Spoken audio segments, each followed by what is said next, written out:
अस्सलाम वालेकुम दोस्तों आज की वीडियो में बात करेंगे कि ताकतवरों के टाउट समझ लें आप, प्लानरों के टाउट जनाब मोहतरम लौंडा लपाड़ा जो पीटीआई के लोगों को बोलते हैं।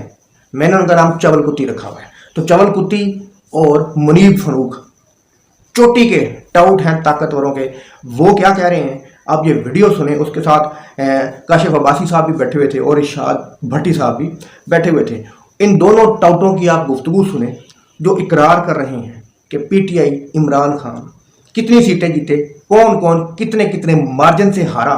ये वही लोग हैं जो कि टाउट हैं, ना ही ये कि हक और सच की बात कहेंगे। लेकिन आज इनकी गैरत मर गई है जो पहले जागी हुई थी। ये इनकी गुफ्तगू सुने, उसके बाद बात करते हैं। एक एक नंबर दे दे मुझे सारे। मैं एक बहुत सीनियर मुस्लिम लीग के दोस्त से मिला जो हम बात कर रहे थे, यार ये 30 कह रहे हो। मैंने वैसे काम मैं कहा जी मैं चलो हिसाब किताब लाया को 30 सीटें। उन्होंने कहा सर 30 भी कोई नहीं, जो जीतने वाले वो 30 भी नहीं है। मुस्लिम लीग नून हार गया, मुस्लिम लीग छोड़ के नवाज शरीफ हार गए हैं मुबैना तौर पर। सर वो कह रहे थे 20 और उससे कम सीटें हमारी। Is that true Munib? Sir जो बताया मतलब 18 या 17 ये था फिगर जो फेयर एंड स्क्वायर बताया जाता है कि वो जीत रहे मतलब ये जीते थे। दूसरी मैं एक और बात आपको बता दूं कि ये इसके अंदर ना एक बहुत बड़ी शख्सियत थे। मैंने एक और वफाकी वजीर का पूछा, वो वफाकी वजीर है, तो मैंने कहा जी वो उनका क्या हुआ, तो मुझे उन्होंने ऐसे हाथ के इशारे कर बताया कि इतने बड़े मार्जिन से हारे हुए थे वो जो 70,000 से आ रहे हैं, 70-75,000 से 80,000 से। मैं छाड़ दो ना, वो मैंने पता, सारी दुनिया को पता है, मसला ये है इतने बड़े मार्जिन से। ख्वाजा आसिफ साहब मुबैना तौर पर राना डार से बदतरीन हारे। ख्वाजा आसिफ 2008 में वो स्टोरी सुनाते हैं मुबैना तौर पर असलम गुम्मन साहब ने जितवाया जो अब एमएनए है। 2018 एमएनए है साहब। मैंने कहा सियालकोट की शायद 4 सीटें जीते 5 में से। उन्होंने कहा भाई साहब कहते हैं 5 जीत गए पीटीआई। तो ये हालात थे इलेक्शन में, फिर भी हुकूमत बन गई तो शुक्र करन।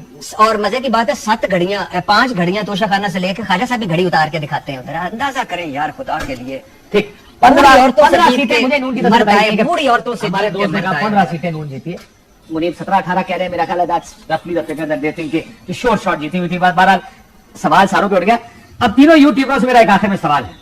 Munib starting with you because आप अपने और वकील भी। और ये मंसूर भाई मुनीब साहब, ये आप बड़े यूट्यूबर हैं, ये दुख का सवाल है एंकर्स इररेलेवेंट हो गए हैं। चीफ जस्टिस साहब सिर्फ यूट्यूबर्स की बात करते हैं। चीफ जस्टिस साहब कल एक बड़ा फिक्रा करे कि जब भी अदलिया आजाद अदलिया पर हमला हुआ तो मैं सबसे आगे खड़ा हूंगा। सर आइन टूट रहा था, इलेक्शन से भागा जा रहा था, सुप्रीम कोर्ट के फैसलों को रद्दी की टोकरी में फेंका जा रहा था, जजेस की तस्वीर। सर ये अभी करवाया, केपी और पंजाब में करवाया, मौजूद थे ना जज में। आते उमर अता बंदयाल के पास कि हमारे इख्तलाफात अपनी जगह, ये हमारे इंस्टीट्यूशन का मसला है, आइन का मसला है।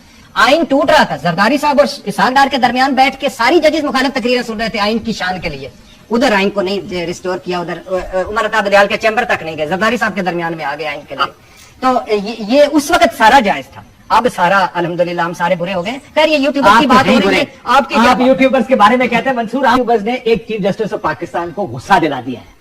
पता नहीं क्या क्या बातें करते हैं आप बैठ के। क्या आप ये मशवरा, मेरा तो होगा कि सर यूट्यूबर से द पॉइंट इज के यूट्यूब के हवाले से या ये चीफ जस्टिस ने जो भी रिमार्क्स दिए थे, मुझे तो मेरा उसके ऊपर जो है ना रिजर्वेशंस हैं। क्योंकि अगर आपके पास कोई मैकेनिज्म नहीं है, आपने कोई ऐसा कोई तरीकाकार नहीं किया हुआ, या आपने डेफिनेशन लॉज को आपने ठीक नहीं किया हुआ जिससे आप एक्चुअली उनको आइडेंटिफाई कर सकें और उनको एनालाइज कर सकें, इसका मतलब ये नहीं आप सबको एक ही तरीके से जो वो हक दें। ये तो बिल्कुल उसी तरह होगी कि जी जुडिशरी की अपनी तारीख जो है वो माजी के अंदर क्या क्या कुछ कर चुकी है, तो हम कहें जनाब सारे जजेस एक जैसे नहीं हो सकता। It is absolutely different, all the जजेस आर डिफरेंट। तो इसी तरह यहाँ पे भी आपने इकट्ठे ही सबको हक दिया कि सारे के सारे एक जैसे, ऐसा नहीं है। इनमें से कई ऐसे हैं जो जब काजी फाजिल साहब के अपने ऊपर जो है काफी प्रॉब्लम चल रही थी, उनके अपने रेफरेंसेस चल रहे थे, तो कई यूट्यूबर्स ने उनको जो बड़ा आउट ऑफ द वे जाके सपोर्ट किया था। तो लेकिन आज उनको वही यूट्यूबर्स बुरे लगना शुरू हो गए। So I think that was quite unfair और ऐसा नहीं होना चाहिए। खासकर जब उन्होंने ये रिमार्क दिया ना मंसूर कि देखें जस्ट पैसे की सिर्फ नहीं होती, किस जगह खबर लगानी है, किस नंबर पे लगानी है, ये भी तो होता ना तरीका। डॉलर कमाने वाले, वो तो डॉलर कमाने वाले थे, लेकिन ये आपके बारे में हमारे बारे में ये था कि खबर किस जगह लगानी है, हेडलाइन किधर चलनी है, ये भी तो रिवॉर्ड करने का एक तरीका है। So which was very unfair on his part, but again, what should we? नहीं, लेकिन हम अंदर भी देखेंगे कि हो सकता है कोई खराबियां भी हो इस चीज के अंदर मंसूर।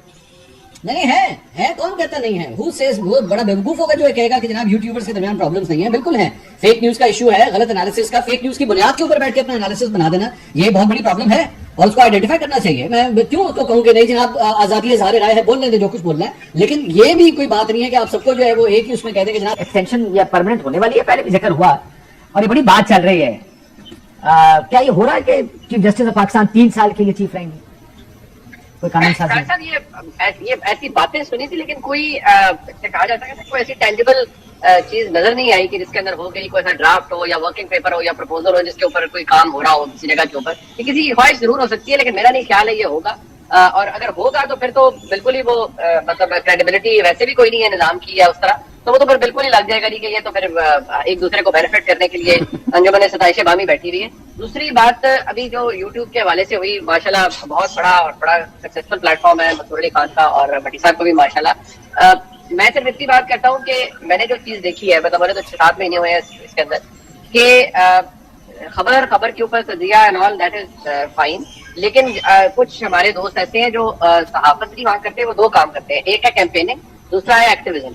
उसकी फिर जारी बात है व्यूअरशिप भी फर्क है, उसकी जारी बात है फिर जो फॉलोइंग है वही फर्क है। वो फिर आप जब मैं उसकी मिसाल देता हूँ ना कि जैसे जनाब ऐसे ऐसे वो थंबनेल्स होते हैं कि जिनको पढ़ के ना आप कई दफा हैरानी में मुब्तला हो जाते हैं कि यार ये एक जो हलाल थंबनेल बेट है वो तो चले ठीक है कि आपको थोड़ा सा इंक्विजिटिव लोगों करने के लिए आपको चीज करें, एक वो चीज जिसका सिरे से कोई ताल्लुक नहीं है और फिर आप आ जाए और आप लोगों को ये बताते करें। अभी जैसे बड़ी साहब ने जिक्र किया कि वो बंदयाल साहब के पास चले जाते थे, लेकिन बंदयाल साहब का मसला ये ना कि बंदयाल साहब खुद कौन से दूध के धुले हुए थे।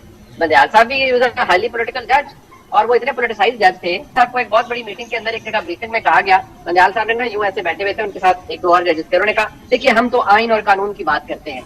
तो वहीं पर एक बड़ी ओहदे के ऊपर बैठे एक शख्स ने उन्हें कहा कि जज साहब उन्होंने कहा चीफ साहब दिलों का हाल या अल्लाह जानता है ऊपर या जमीन पर हम जानते हैं। और वो शख्सियत जो थी वो बंदयाल साहब को घूरती रही, तो बंदयाल साहब ने बस क्या कहे निजामत के मारे उनकी तरफ देखा भी नहीं। वो मैसेज ये था कि बंदयाल साहब जो आप कर रहे होते हैं ना उसका भी सबको पता है कि आप क्या पीछे से किसके साथ क्या ताल्लुक है या आप किस किस्म की जजी कर रहे होते हैं। जी तो दोस्तों आपने वीडियो सुनी। दोस्तों ये दोनों बंदे मंसूर अली खान और मुनीब फरूक ये वो बंदे हैं जिन्होंने कभी भी हक और सच के साथ स्टैंड नहीं लिया। इन्होंने वही बात की हमेशा मीडिया पे जिसके इन्होंने पैसे लिए या जो इनको बोलने का कहा गया, इन्होंने वही बात की। लेकिन आज ये जो बातें कर रहे हैं ये मेरा नहीं ख्याल कि इनको ये बातें बोलने का कहा होगा, शायद कि इनके अंदर का सोया हुआ ज़मीर जागा है, इसलिए ये सच बोल रहे हैं। दोस्तों उम्मीद है आपको ये वीडियो इन्फॉर्मेटिव लगी होगी। अगली वीडियो तक के लिए इजाज़त चाहते हैं। अल्लाह हाफ़िज़।